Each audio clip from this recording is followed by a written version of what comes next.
एखन एकटा कोबर के गीत सुना रहल छी, सब गोटा बेसी कऽ सुनब, गायब, लाइक शेयर सब्सक्राइब करब मोन भरि कऽ। धन्यवाद। जय मिथिला, जय मैथिली।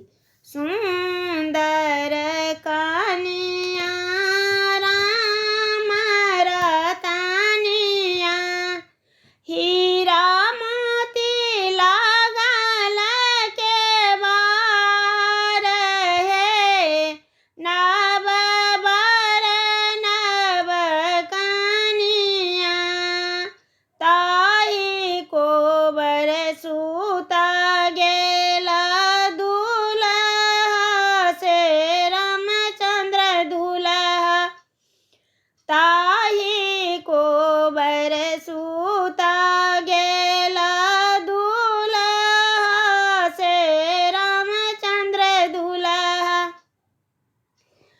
पीठे लागे सिया सुकुमारी है, नव बर नव कनिया, घूरी सुतु फिरी सुतु सिया सुकुमारिया,